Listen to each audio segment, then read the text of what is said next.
An Oklahoma State professor wins a prestigious diversity award, the Greek community performs the annual Varsity Revue, and Trump addresses Congress for the first time since his inauguration. This is Bullet Broadcast.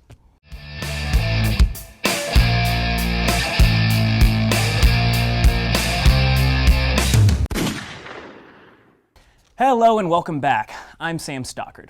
If you shop online often, you might start to notice you're paying a little more than usual. The Amazon sales tax went into effect yesterday in Oklahoma. The Retail Protection Act of 2016, which was approved by Governor Fallin, is said to bring in millions of dollars in tax revenue for the state.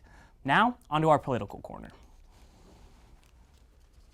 President Donald Trump signed two laws Tuesday that authorized NASA and the National Science Foundation to encourage women and girls to get into the STEM fields. STEM stands for occupations in the science, technology, engineering, and math fields.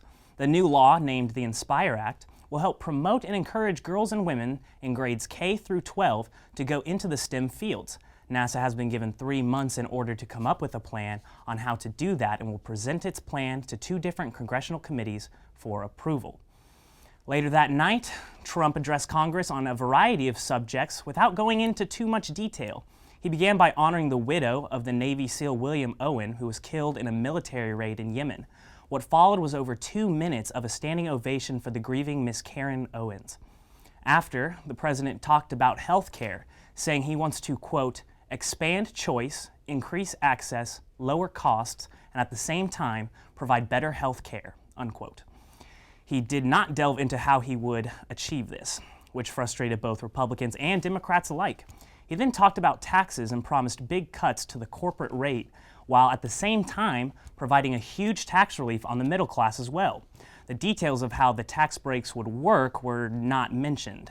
Again, the remaining speech continued on in much the same way, the president claiming he would provide a $1 trillion infrastructure, as well as promising to wipe out ISIS, with no details given about how either would happen.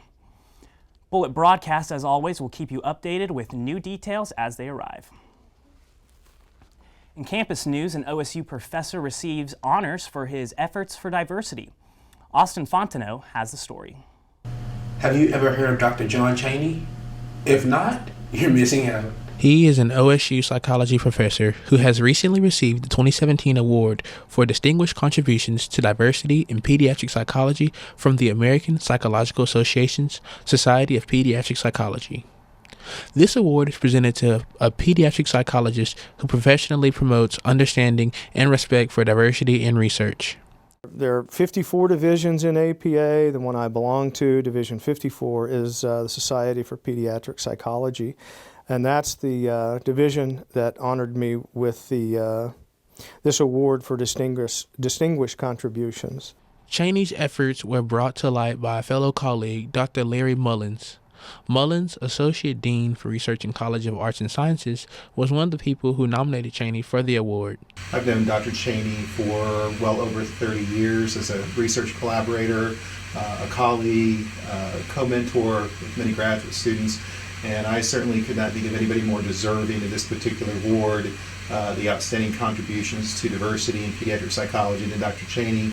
To go along with this award, Chaney is also the director for American Indians to Psychology program here on campus.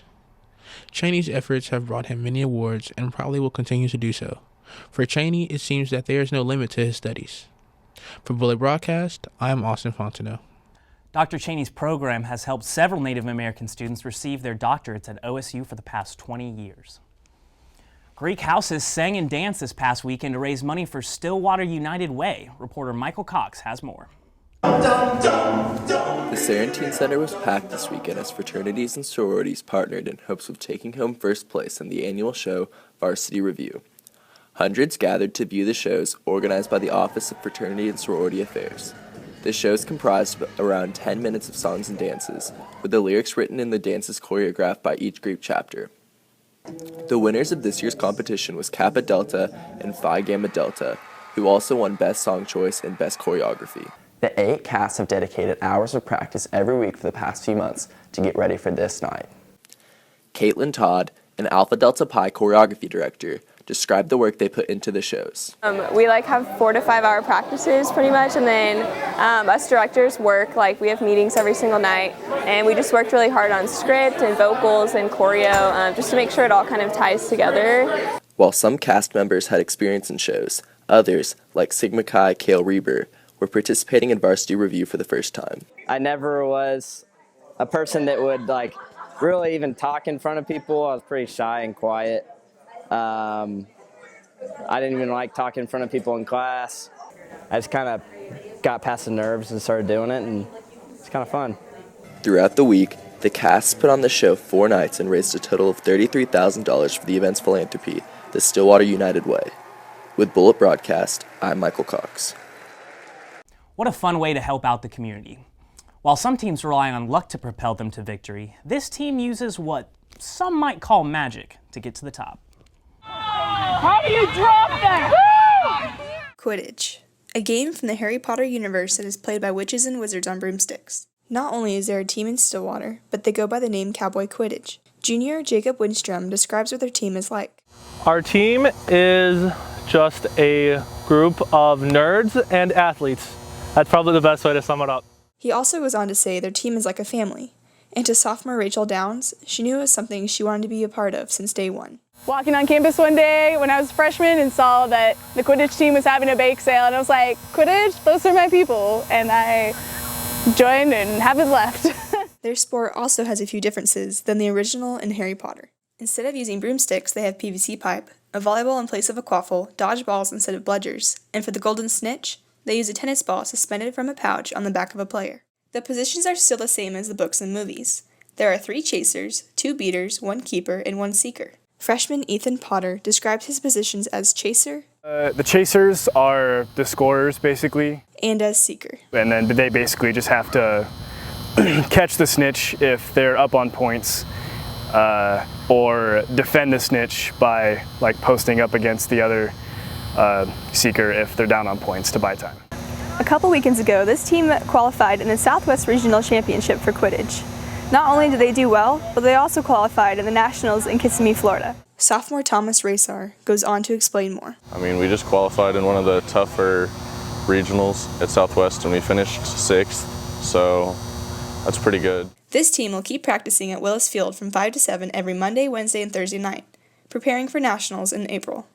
With Bullet Broadcast, I'm Allie Bond. Footage of the team competition is available on their YouTube channel, Oklahoma State Quidditch. Filling in for Montel this week is Brian Schroll with our sports recap. What's up, Brian? Hey, glad to be here, Sam. Thanks. As Sam mentioned, I am Brian Schroll, and I am excited. Why am I excited?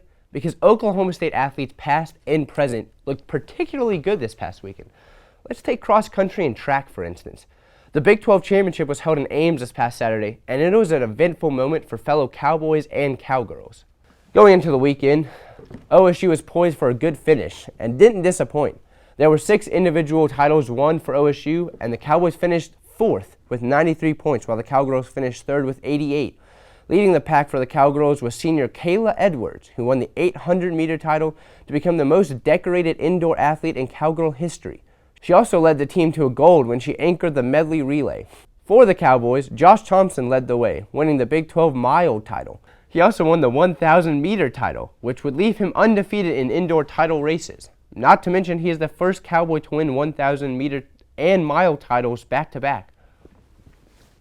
Like I said, it was an eventful night for OSU.